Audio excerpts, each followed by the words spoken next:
que tenían que no tenían nada que ocultar y lo hicieron público antes del censo, que fue el 22 de octubre, o sea que esta es la prueba de que acá, porque si alguien quiere o desea hacer alguna situación irregular, no lo va a hacer público, tratará en lo posible de tapar sus malas acciones, las huellas. Esa es la pregunta, señor presidente, al jefe del INE. Señor presidente, quinta pregunta. Diga usted si firmó un convenio también con Telesub del señor José Luna Gálvez, padre, e hijo José Luis Luna, es congresista y candidato presidencial por Solidaridad Nacional.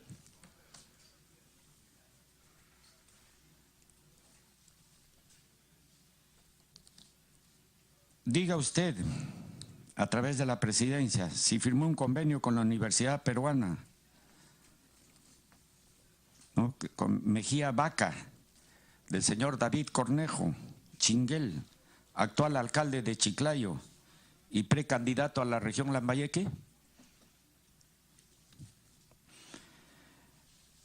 No tengo la información real, señor presidente, pero podría ilustrarnos nuestros invitados si se firmó con la Universidad San Martín y con quién se firmó ese convenio con la Universidad San Martín. ¿Quién es el dueño? ¿No? Así como con la Universidad Continental, ¿quién es su propietario? Y si estos propietarios han tenido algún cargo político o participado en alguna campaña política. Señor presidente, a través de usted, para que diga, es jefe del INEI el invitado, que se ratifica que el contenido y tenor de las cláusulas del convenio con las universidades fueron los mismos para todos en su tenor y contenido. ¿Fueron los mismos? Y en esa misma línea, en el convenio con la Universidad Vallejo, la cláusula del contenido con dicha universidad ¿tenía algún sesgo de favoritismo o trato privilegiado?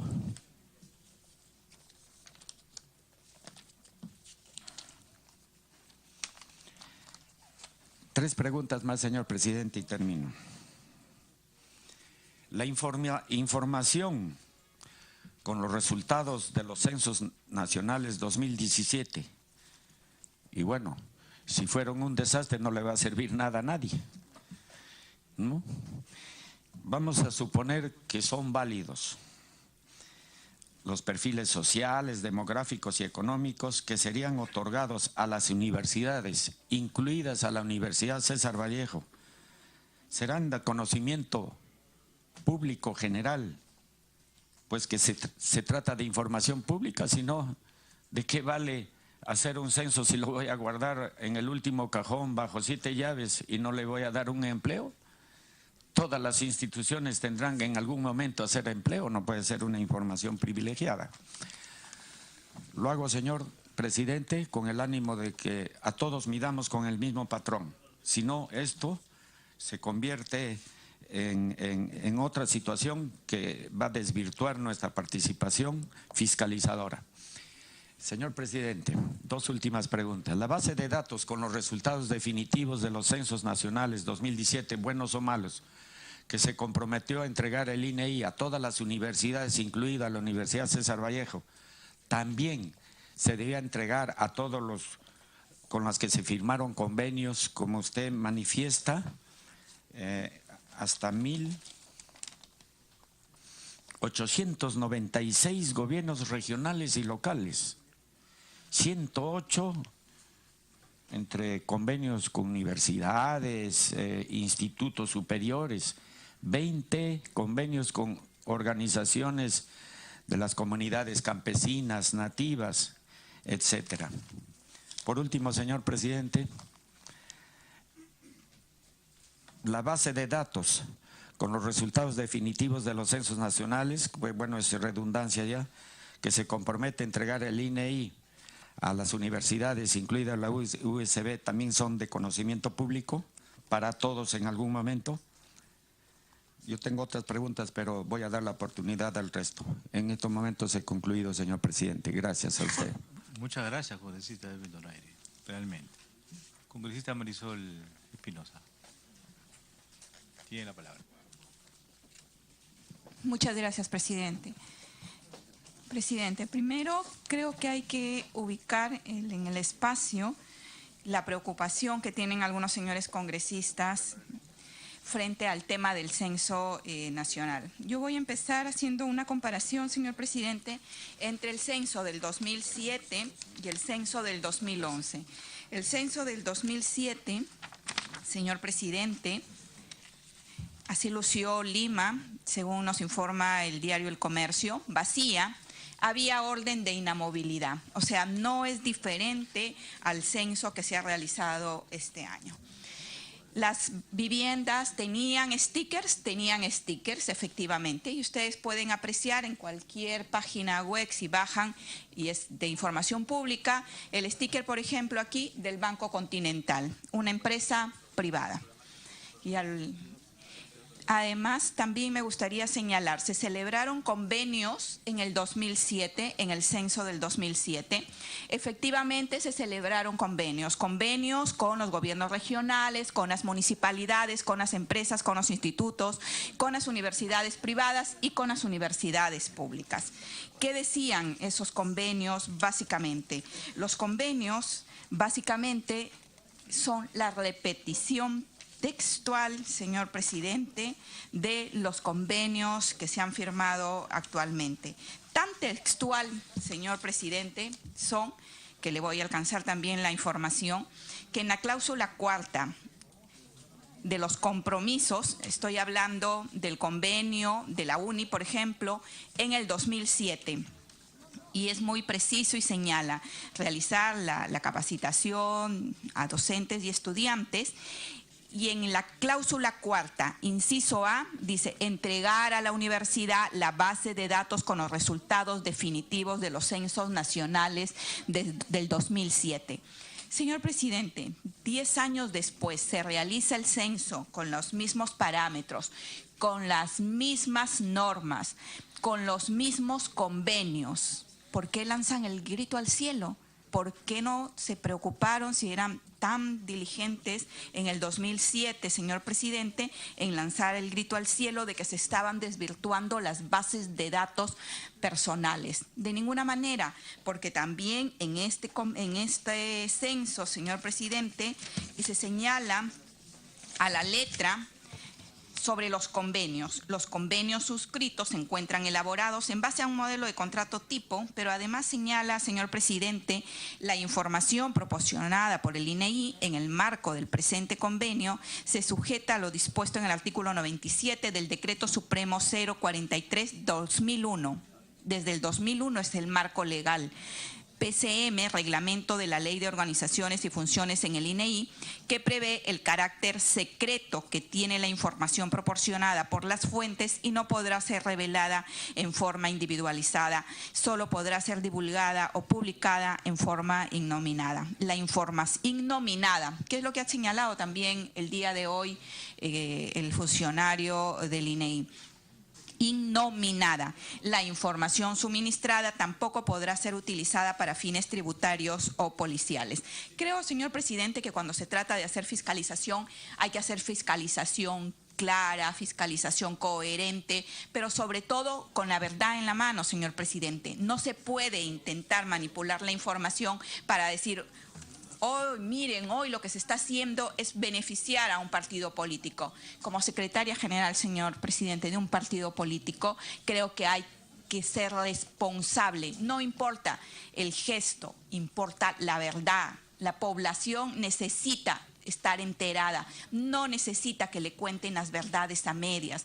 Creo que nuestra gran responsabilidad de tener ciudadanos responsables, coherentes, que no estén en medio de la suspicacia, depende también de políticos responsables, que seamos capaces de decir la verdad, que seamos capaces de decir hay un censo con errores en el 2007 porque no hubieron empadronadores suficientes, también hubo orden de inamovilidad, no hubieron los stickers necesarios, tuvo que suspender el censo en la zona de Cusco, en la zona de Huari y además en la zona de Lima, en Cantagallo. Ahí no vimos ninguna protesta, pero hoy, señor presidente, intentan señalar y acusar a determinada organización o instituciones, pero no miran a todas las 80 instituciones que se han firmado en los mismos términos los convenios. Y creo que, señor presidente, en honor de la verdad, es responsabilidad de los políticos decir las cosas como son. Gracias, presidente. Congresista César Vázquez, para que haga uso de la palabra. Sí, le cedo la interrupción a la congresista Lourdes Alcoba. Gracias, presidente. Tiene la palabra. Yo quiero hacer un comentario con respecto a lo expresado por la congresista Marisol Espinosa. Yo entiendo la defensa que hacen ellos acá, la entiendo perfectamente, políticamente es lo que les corresponde hacer. Pero lo que estamos viendo no es la cláusula 4, especialmente en la Universidad de Ingeniería. Entregar la base de datos de terceros a cualquiera es malo, a cualquier tercero. Llámese a quien sea, público y privado, malo, pésimo, indefendible. El tema puntual en el caso de la Universidad César Vallejo es que es una universidad vinculada puntualmente a un partido político, a un candidato presidencial, a una representación parlamentaria y con representantes en las regiones. Entonces, eso de hablar a medias verdades, no. Hay una vinculación particular con una base de datos que no debió ser entregada a nadie, ni a la de Vallejo, ni a nadie. Yo a Richard Acuña tengo aprecio, somos amigos, y eso está fuera del tema. Pero el error, que es indefendible, que lo que pasó en el pasado erróneamente mal, no puede servir como referencia para argumentar hoy día lo que es inaceptablemente indefendible. No se puede defender. Lo que hizo en el pasado y se hizo mal, no se puede aceptar. No es referencia mala. La manzana podrida no se puede tomar, lo que se dice legalmente, como referencia.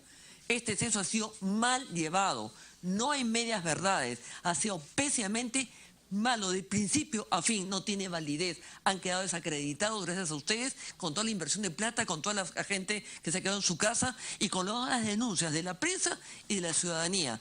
No es puntualmente la Universidad de César Vallejo, son todos los terceros. Puntualmente César Vallejo, por lo que acabo de argumentar, la vinculación política que tiene. Estuvo mal, no se debe repetir nunca más. Me parece bien que usted haya dado un paso al costado. Y el señor Costa creo que debería ser más auto de conciencia y reflexión en respecto al tema, porque todo ha sido malo, nulo, no sirve para nada el censo. Continúe el congresista César Vázquez. Sí, gracias, presidente. Sí, me pide una interrupción el coronel, el general Donaire. Bueno, ya le bajé de... Continúe, coronel. No, presidente, disculpe. Bájeme usted el grado, pero no el sueldo. Ya. Señor presidente, las medias verdades son cuando se orienta y, como dice, a medias solamente a determinado sector o grupo político. Esas son las medias verdades, señores. Cuando hablamos la verdad completa, hablemos de todo el universo, de todo. Pero si nosotros nos sesgamos a eso, esa es la media verdad, señor presidente. Nada más. Gracias. Continúe, señor congresista César Vázquez. Sí, muchas gracias. Bueno, con el saludo a los invitados y a los colegas congresistas. Definitivamente creo que hay muchas cosas en las que todos coincidimos. Este censo ha tenido muchos errores de forma y de fondo. Y no podemos tapar el sol con un solo dedo. Sin embargo, recogiendo las palabras del colega congresista Donaire y también las apreciaciones de otros colegas, creo que lo más importante, creo que de estas sesiones, es venir a decir la verdad, sin medias tintas. Y la verdad más importante que debemos buscar aquí, porque ha sido también producto de muchos cuestionamientos, es el tema presupuestal. Hay que esperar, porque no ha sido tan claro en la exposición, cómo es que distribuyó el presupuesto de 181 millones que se mencionó. Si esto alcanzó o no, porque hicieron una comparación con el tema de los los gastos que se puede hacer en una elección. Obviamente en una elección los gastos son menores porque ahí la gente se concentra para dar un voto y aquí hay que salir casa por casa. Pero creo que quien tiene que explicar técnicamente es el invitado. Tiene que decirnos si ese dinero era suficiente. No, si no fue suficiente, creo que también ahí buscar responsables a otro nivel. El gobierno debió financiarlo. Y si no es así, escuchar las explicaciones, porque el apoyo privado en los trabajos del Estado se da en cualquier parte, en muchas partes del mundo. Se ha hecho antes y se hace en otros lugares. Lo ideal sería que todo lo financie el gobierno, pero si no estamos en condiciones de hacerlo, se puede solicitar el apoyo de la empresa privada como en cualquier actividad pública. Obviamente se tiene que hacer de manera formal, transparente. Y ese tema presupuestal es el que creo que aquí nos debe llevar a la mayor preocupación y no al otro tema que en verdad recoge la verdad a medias, valga la redundancia, porque se ha criticado frecuentemente la participación de las universidades y fundamentalmente de aquellas que están ligadas a movimientos políticos y en este caso a la Universidad César Vallejo. Y es cierto, no estaba bien que de repente las universidades o cualquier entidad privada participe, debió financiarlo el gobierno, pero sí se ha hecho porque seguramente ha habido déficit presupuestal y ha habido una solicitud de parte, por lo menos una coordinación para que se dé este financiamiento. Y si estos apoyos y estos convenios se han firmado con muchas universidades, hay que revisar bien pues la data. Hay universidades que también tienen vínculos con políticos de las cuales no se habla. Telesub con un candidato harto conocido, ¿no? Mal. A las peruanas y la Universidad del Oriente, cuyo principal, cuyo dueño, ustedes saben, Fidel Ramírez, tío de Joaquín Ramírez, exsecretario de Fuerza Popular y financista de Fuerza Popular. Y así tenemos también otras universidades ligadas a políticos y que obviamente la San Martín de Porras, cuyo rector es un ex premier del gobierno aprista. Entonces, digamos la verdad completa y no buscando sombras sobre un candidato que quizás nos preocupa, pues que esté avanzando, que sea vigente y que no haya cosas mayores para atacarlo. Yo creo que aquí realmente estamos cuestionando solo sesgadamente una situación bajo una óptica miope, en mi opinión. Finalmente, es importante escuchar al ministro para poder tener al invitado para tener una segunda opinión, porque la verdad esto de los pedidos de apoyo, yo lo he visto en mi región, prácticamente a todos los políticos nos ha llegado oficios pidiendo apoyos. A mi despacho ha llegado oficios de los encargados del censo pidiéndome polos, pidiendo gorros, y a todos, a los alcaldes. Eso quiero que lo explique usted, por qué se ha dado ese apoyo, por qué han aceptado, y si el gobierno no les ha dado el dinero suficiente, que se diga aquí. Finalmente usted, creo que ya como es funcionario puede decir la verdad completa para que se aclaren las cosas. Muchas gracias. Sí, la congresista Lourdes Alcorta para luego pasar con las preguntas el señor, de la presidencia. Aníbal Sánchez, el que ha llevado el proceso del censo en el INEI, sigue siendo subjefe de la institución, no es que ha dejado la institución. Como él estaba en reemplazo él regresa a su sitio. Entonces usted conoce, por lo que lo hace mucho más responsable de todo lo acontecido. Nada más, gracias. Sí, la Comisión de Fiscalización tiene por objetivo fiscalizar, obviamente, todos los actos del sector público, cuando se trata incluso de dineros que son de todos los peruanos. Pero tampoco se puede aceptar, de una u otra manera, que los censos en el pasado se puede llevarles al valor presente con todos sus errores. Y eso es inaceptable. Y cuando acá se habla que se dice la media verdad, no es cierto, pues, porque las leyes también han cambiado. Les dicen lo que les conviene, pero no dicen lo que la ley ha cambiado. Y han cambiado, pues efectivamente la ley ha cambiado. Y la ley ha cambiado, por ejemplo, en la Ley de Protección de Datos Personales, la Ley 29733 expedida el 2 de junio de 2011. O sea, después 2007, 2011, fíjense. Después el reglamento de la ley 29773 con el decreto supremo del 2013. Es decir, ha cambiado totalmente. Entonces, por eso yo le quería preguntar, y la presidencia ha sido, ¿cuáles son las razones que han dado lugar a que la recolección de los datos censales se ignore, se viole? por lo dispuesto a las referidas normas respecto al consentimiento previo del entrevistado para el tratamiento de sus datos personales, en particular sus datos sensibles. Consentimiento que para el caso de los datos sensibles debe ser otorgado por escrito. Como forma expresa lo desarrollan los artículos 11 y 14 del título 3, capítulo 1, respecto al consentimiento. Y el artículo 27 del artículo 4 sobre tratamientos especiales de datos personales. Este es el artículo 11, este es el artículo 14 y dice, fíjense, tratándose de datos sensibles, el consentimiento debe ser otorgado por escrito a través de su firma manuscrito digital, ¿no? O cualquier otro mecanismo de autenticación que garantice la voluntad inequívoca del titular. A nadie de nosotros, de ningún encuestado, se nos ha pedido por escrito la autorización para dar nuestros datos. Y eso es, por eso es que la ley ha cambiado. Por eso es que no se puede hacer al valor presente un censo que no existía en el 2007. Los datos sensibles es aquella información relativa a datos personales referidos a las características físicas, morales, emocionales, hechos o circunstancias de su vida afectiva familiar, los hábitos personales que corresponden a la esfera más íntima, la información relativa a su salud física o mental, otras análogas que afecten su intimidad. Y en el artículo 27, capítulo 4, dice tratamientos especiales de datos personales. O sea, dice físicamente, artículo 27, tratamiento de los datos personales menores. Para el tratamiento de los datos personales de un menor de edad se requerirá el consentimiento de los titulares de la parte de potestad de tutores según corresponda. Fíjense. Cuando se hablan de los convenios, dicen todos los convenios han sido iguales. Falso. Falso.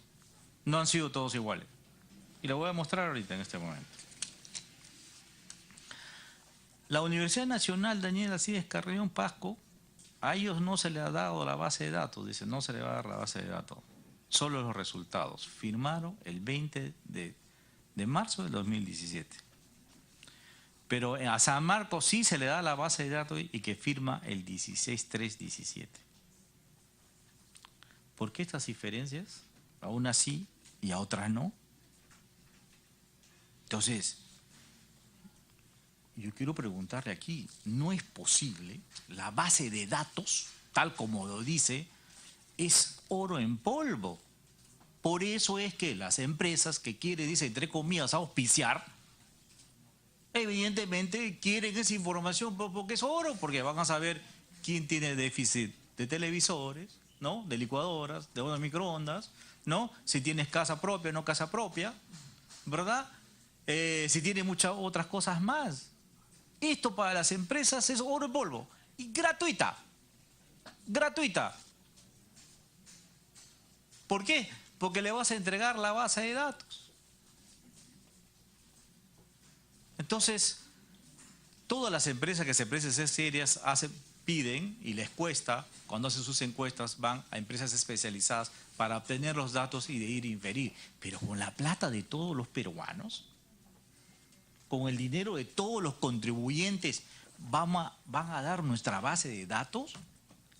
Dicen los resultados. Obviamente los resultados que va a dar el INE son públicos. Pero son los datos nada individualizados, son los datos generales.